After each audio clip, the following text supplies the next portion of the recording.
Alrighty, good morning. I am going to lay this down here for Mama Cat, because she's probably going to lay on it. But I want to talk about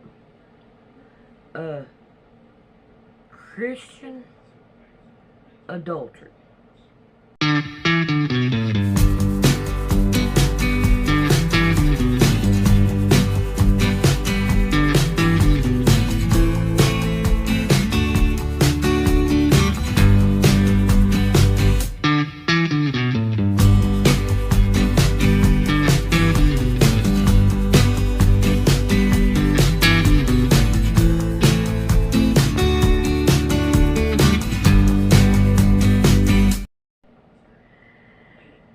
Now, Christian adultery is you say, I want the Creator God and Jesus Christ, but yet you don't show it. Like, it says, your heart is far from me. You know, it's like you got Bible verses that says that there's not going to be that many that goes to heaven.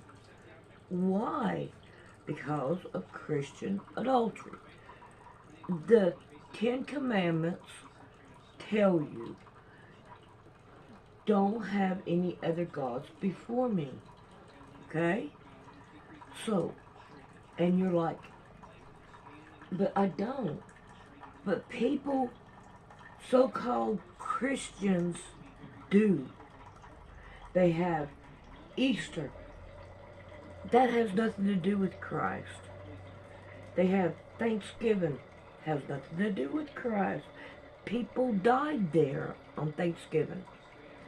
Then you have Halloween. What does that have to do with Christ? Nothing. And then you have Christmas. What does that have to do with Christ? Nothing. Scramble the words and make Satan out of Santa. And just see how well that you really do listen to what the Creator God says. And you don't want that. Because He will look at you and say, I don't know you. Because you're not going by what He wants. You go by what you want. You're your God of whatever. And you do what you want, not what He wants. Alright, I'm going to quit my rant. I'm just upset over Christmas makes me mad. Time that evening with something that required some work at the center. So I called Bill Banfield, head of the lab, and I called Ralph Pearce, a photogrammetrist. Now, Bill Banfield's responsibility was not only the photo lab, but also he had the unit that would make the briefing boards from the photography. John McCone called Arthur Lundahl and told him the Secret Service needed some help and for us to aid them in any way that we could. About 10 o'clock, they arrived, 2 men. They identified themselves as being from the Secret Service. Only Bill Banfield, Ralph Pearce, and I discussed things with the 2 Secret Service men. While you worked at NPIC, did you know a gentleman named Ben Hunter? Yes. Was he there that night with you? No. Are you sure about that? Yes. Because Ben Hunter was a photogrammetrist in the photogrammetry, and I didn't need him. I mean, I wouldn't have called him in. Did you know a Homer McMahon? I knew him, yes, but not that night. Okay. When we got to the 3rd floor, the fellow opened the box, and he showed me. I recognized it immediately. It was 8mm roll of film. I took the film and I put a 6-power tube magnifier on it, and I could see the print. It was fully developed. When you received it? When we received it. Okay. I have here a roll of 8mm movie film, which I'd like to show you and ask you if this is the type of product you received on Saturday, November 23rd, 1963?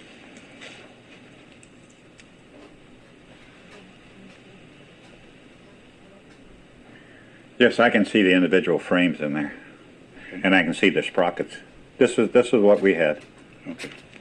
Okay, now the problem was that we didn't have a projector to take 8mm. So Bill Banfield said, I'll call Fuller de Albert. This was a store down in downtown Washington that had photographic supplies, a lot of Eastman Kodak photo supplies. And so he said, let me see what I can do. So he called the manager of the store, and the manager said, yes, he had an 8mm projector, and so that he would meet Bill at the store. So Bill goes down and comes back with the 8mm projector. Can you estimate this many years later about what time he might have returned with the projector? I would say around midnight. Okay. When Bill Banfield came back with the projector, we projected it on a screen. Not once, but several times. The first time caught us all by surprise, what we were seeing. And that was to see Kennedy's head, portions of his skull, fly into the air. That was a surprise to me, that was a surprise to Bill, that was a surprise to Ralph Pearce, and that was a surprise to the Secret Service men. It was a surprise to the Secret Service men. Does that mean that they had not viewed the film yet? Yes. I took that impression that was their first time that they saw it. So then they said, let's run it slower.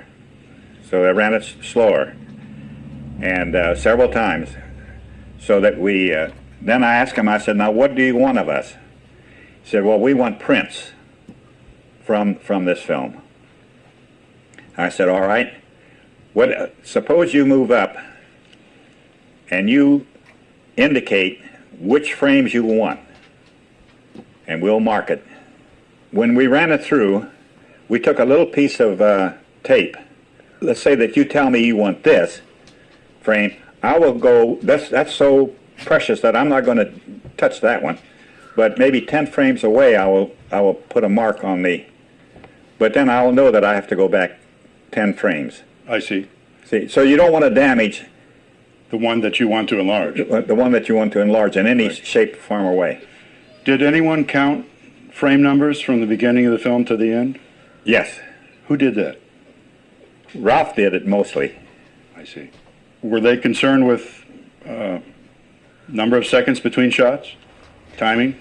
Yes, they wanted us to time it.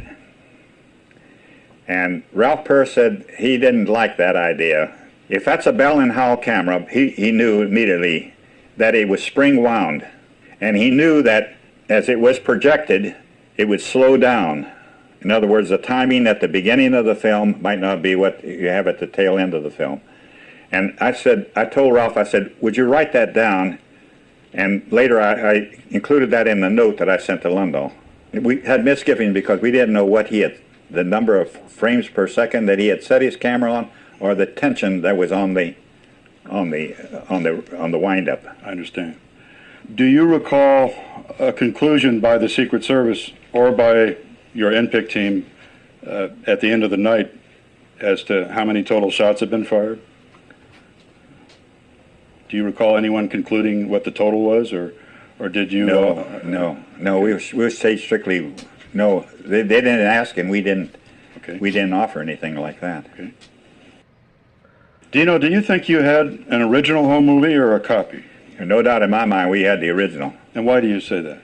Because two reasons. One, the fact that the Secret Service was bringing it in, and the second thing is when I looked at it, it was not processed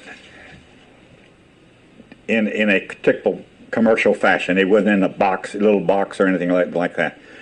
It was very well controlled all the time. That film was controlled by the Secret Service all the time it was there. I've never seen that film like the night that I looked at it.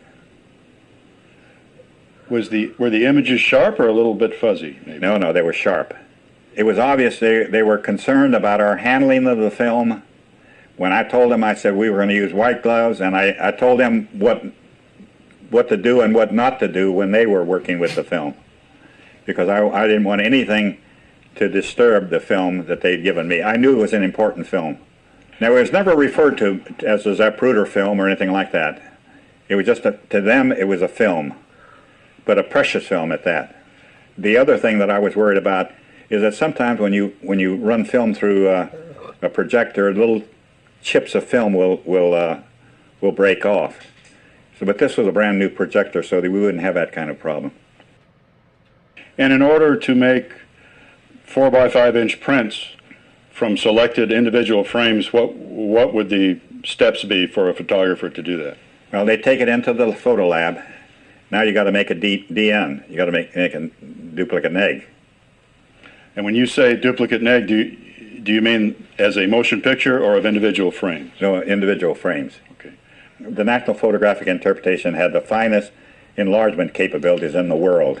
Would it have been normal procedure to make blow-ups from a copy film, or would you always have wanted to have the original? Was it important?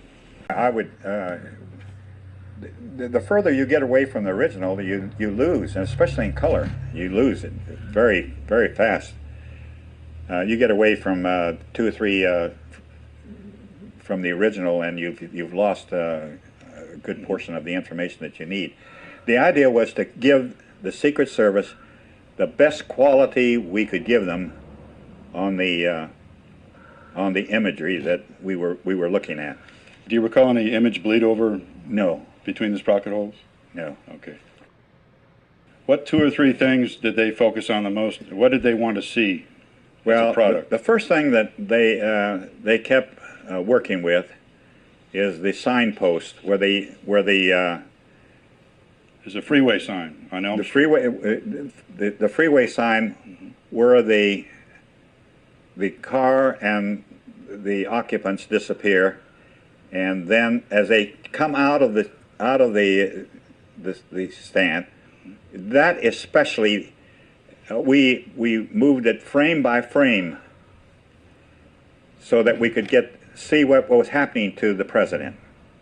And then as we pulled it away, we could see that he was grabbing his throat. But I mean, they made us stop it the minute the car appeared In the projector. in the projection room, Mm-hmm. and then we made prints after that. Okay. Then the other one, of course, was the actual shooting of the president. We made prints of that. But And when you say that, do you mean the head explosion? the head wound? The head wound, I think we made 2 just at the beginning of the blast, and then the one that I remember was that there was a chunk of body of his head above his head, and then there was a like a little mist or cloud around it. The most startling thing I learned about the missing briefing boards made from the true original film is that Dino Brugione, in the film that he studied on November 23rd, saw a very different head explosion than we see today in the film in the National Archives. Dino Brugione, as he explained to Peter Janney in a personal interview in April of 2011, Dino Brugione saw a much larger head explosion that went 3 or 4 feet into the air above President Kennedy's head. He described the head explosion we see today in frame 313 of the Exton film as being low in the image. He said his head explosion was very high into the air, and when Dino found out that the present version of the Zapruder film only has 1 frame showing the head explosion, frame 313, he was astounded. What I saw was more than that. More. This is frame 313, so you saw more pink mist going up, straight up? I remember the scatter was high. Yeah. You know, say 3 or 4 feet from his head. Uh-huh. Up in the air? Yeah. Uh-huh.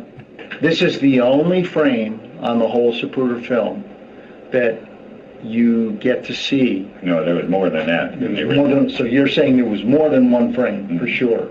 How many wood frames do you think there would be? I don't know, but all I know is that we were shocked when we saw it. Right, right. If you go down to the archives, you ask for the Zapruder film, they claim that that's the true one. That's the true one, right. The one that, the frames that we just looked at. No? You're shaking your head. That's not the true one, is it? Is that what you mean? I say the one that I saw, man, his head, it was way high on his, off of his head. Yeah. The debris. And I can't imagine that there would only be one frame. Right. What I saw was more than what you had there. We have this remarkable man who still has a very sharp mind, with impeccable credentials, who helped found the NPIC in the mid-1950s, the right-hand man of the director, insisting that the head explosion he saw on the Zapruder film was very different from the one we see today, which confirms my suspicions that the film we have today is an altered film. About what time of the morning did they leave? I'd say around 3 a.m. 3, 4, in that area. When they had selected the prints that they wanted, and we told them that we showed an example of one of them, I think, that, yeah, here's what they're going to look like, but it's going to take us time to print the rest of them. They were satisfied. They took their film, and they left. So is it fair to say that when the Secret Service departed, they took the film, they took their own briefing board, and they took No. Okay. Not their own briefing board. No, the two copies went to McCone. McCone would give them the briefing board. I see. I didn't understand that. Oh yeah, I remember I looked at the boards, and I was thinking about what time do I get Lundahl to come down.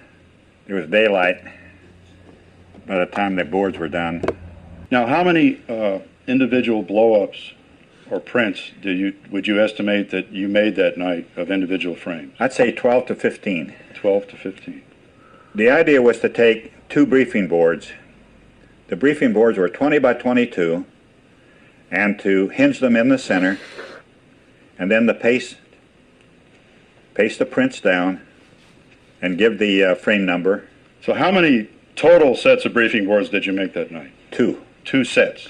Made 1 for Mr. McCone and 1 for the Secret Service. Okay. And I prepared notes for both of them. For both. Were the notes identical? Yes. Okay. Because I wanted to make sure that the Secret Service had the same notes that Mr. McCone had. Because Mr. McCone could get pretty angry if he knew anything was different. So I made sure the briefing boards were the same and the notes were the same. And are you the person who prepared the I sole prepared person? the notes. You're the sole person who prepared the notes. That's right, and I typed them myself. Okay. Do you recall whether it was only 1 page or more than 1 page? 1 page. 1 page. 1 set of briefing boards made by you and your team were 2 panels, each 20 by 22 inches in dimensions and size, joined by a hinge in the middle. Is that correct? Hinge in the middle. And that hinge was for what purpose? Well, it was so that it opened up. You could go from one board to the other. Was the hinge used to facilitate easier transportation of this? Yes, too. So it could be folded? It was a tape, just a piece of tape. It was a tape that we used whenever we made briefing boards like that. Would it be fair to say that each set of briefing boards had 12 to 15 photos mounted on it? That's right. Okay. More or less equally distributed between the 2 panels? Right. Okay. When was it completed? In early morning. Which morning? Sunday morning. Sunday, November 24th? Yeah. When you say early morning, do you mean before dawn or at dawn? Or No, around dawn. Okay. About what time did Mr. Lundahl arrive? I would say around 8 o'clock. Okay, after that. Yeah. Around 8 o'clock. I called him. I called him, I guess, around 7 o'clock, and he said he'd be down. He'd come down, and he came down. And I went over the briefing boards with him. I showed him the notes. I went over the notes with him. And also in the notes, I had the people that were there, And incidentally, the Secret Service wanted the list of people that had seen had been involved that night. I gave them a list. Did they want the name of everyone involved? That's right. And I gave them that. And I also had that in the note that I gave to Mr. Lundahl. I see.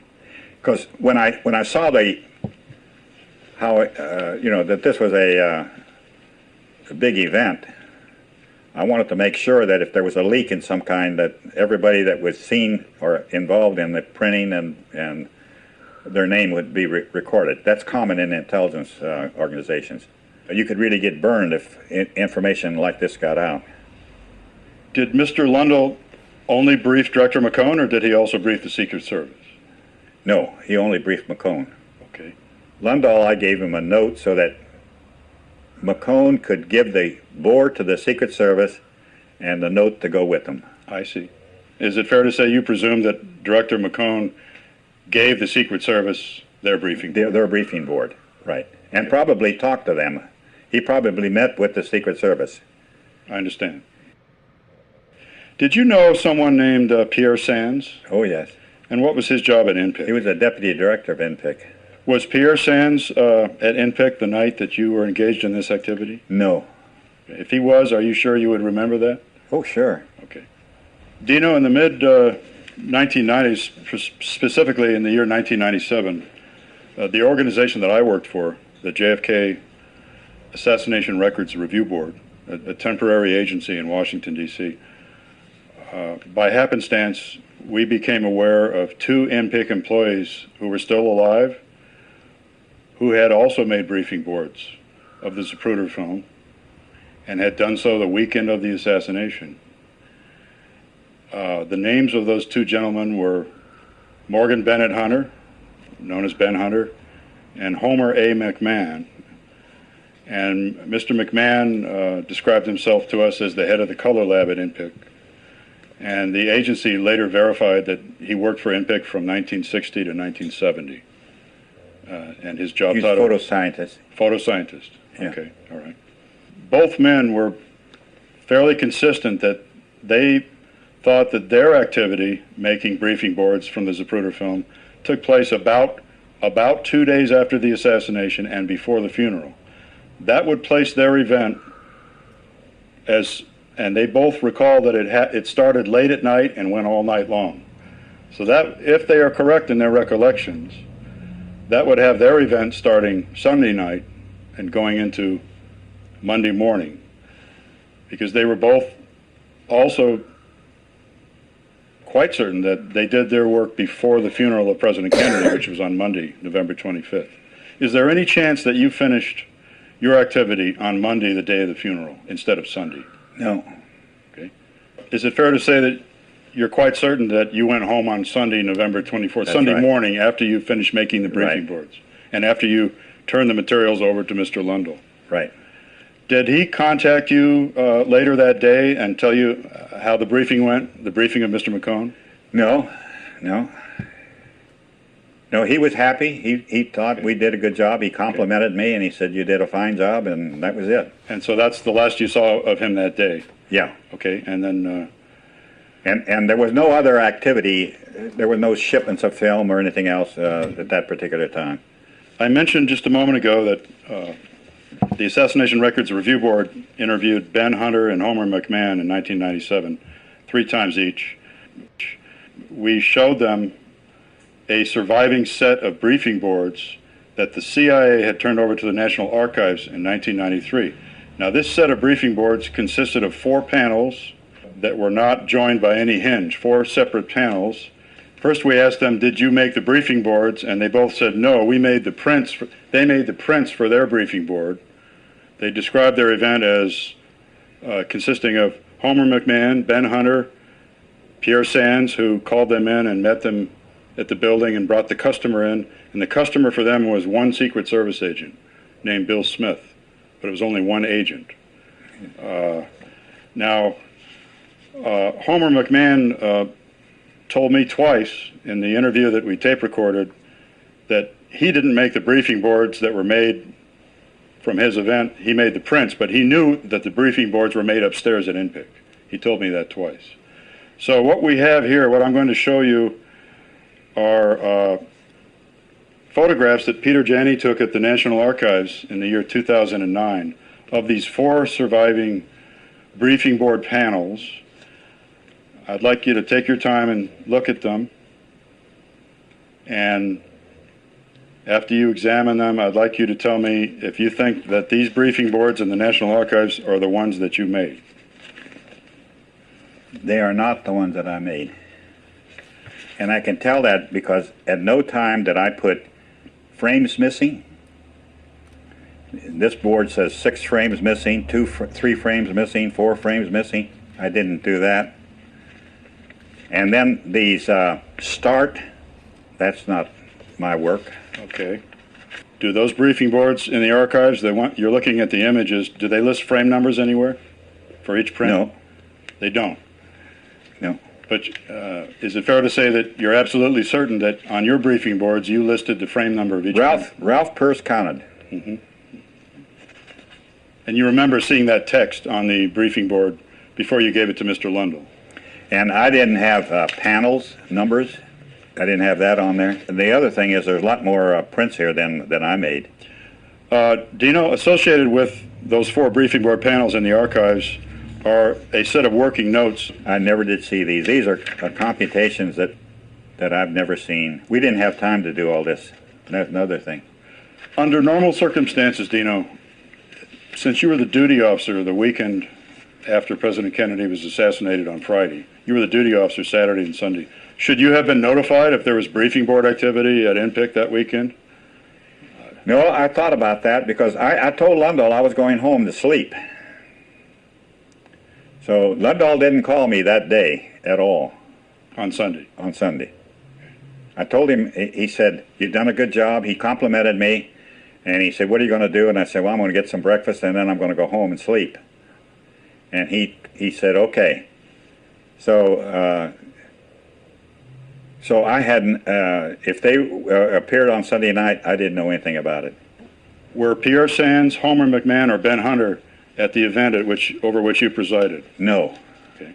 No, just Ralph Pearce, Bill Banfield, and then I think it was about 3 in the lab and 3 in the pasting the thing together. And Homer McMahon wrote these notes.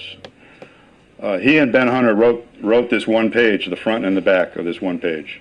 It says shoot inner negatives 1.5 hours, process and dry 2 hours, print test 1 hour, make 3 prints each 1 hour, process and dry prints 1.5 hours. The total time for this job is 7 hours. So Mr. McMahon explained to me in 1997 that this refers to the making of prints, enlargements, very similar to what you did.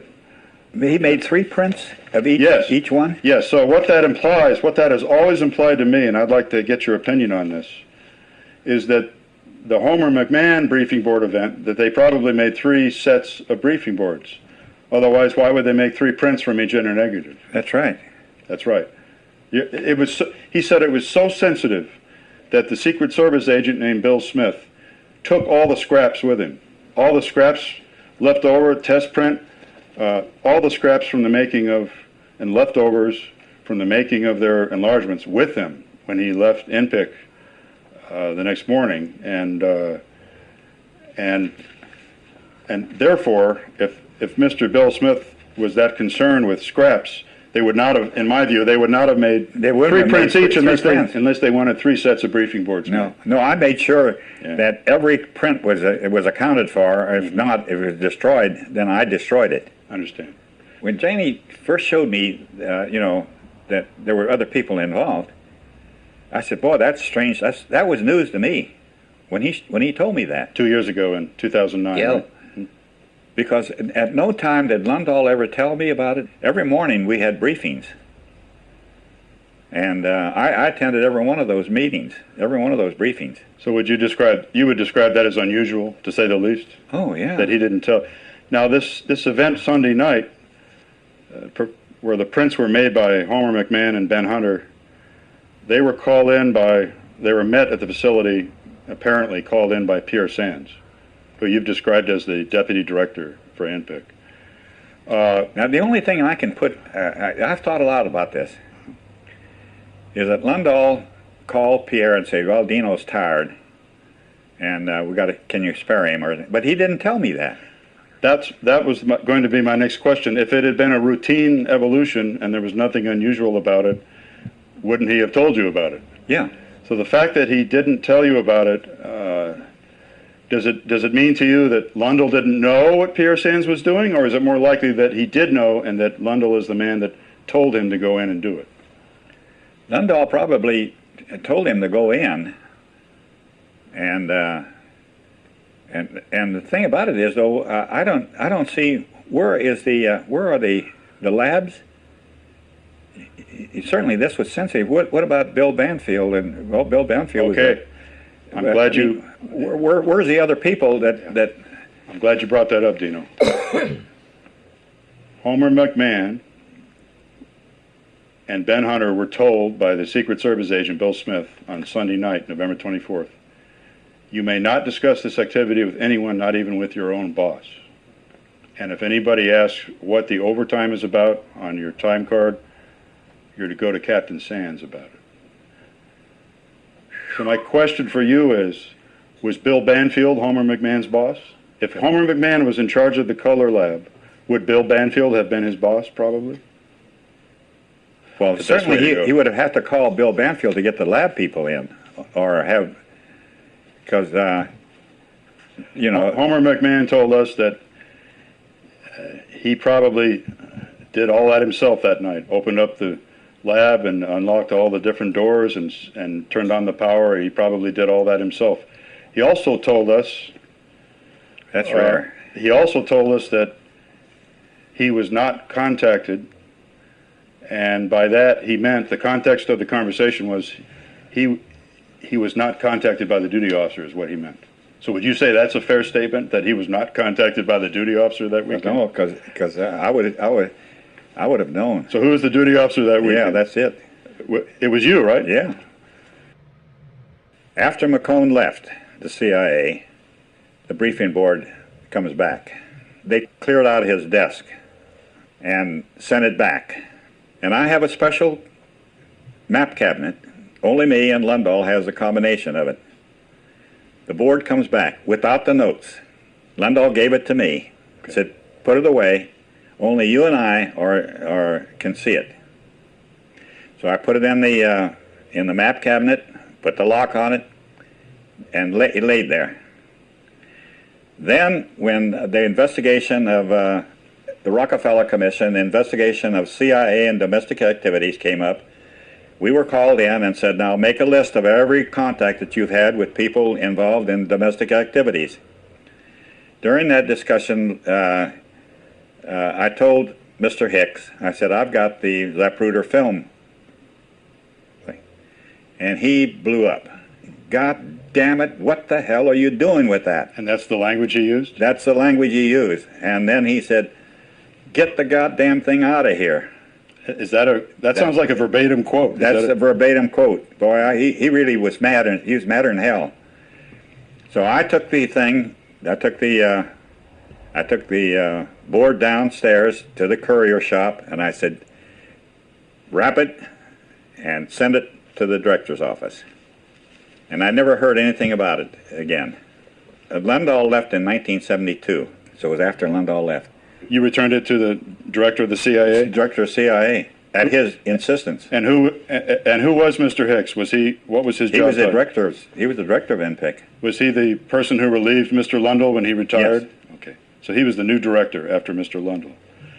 I took it as kind of a blow to me, because I was doing what I was told to do. Not only that, I had worked on the thing, and I was knowledgeable, and I was good enough to tell him I had it. If I hadn't told him, it would still be in the cabinet. Did you ever discuss with Mr. Lundahl the event that you supervised on Saturday night after it happened? Did you ever talk to him about it? Yeah, I told him about Hicks being mad at me when he found it. Oh, so after Mr. Lundahl had retired? You told him? We used to get together about once a month. What was his reaction to that? And I told him, I said, you know, I got chewed out. And he said, oh, I'm sorry. He said, you know, he didn't mean to put me in that position. But this stuff was tight, And I was leery. Let me put it this way. Whenever you handle something like that, you're leery of a leak.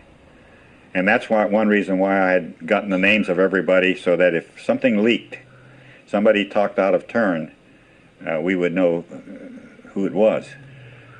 And as far as Bill and the others, you know, there was no talking there.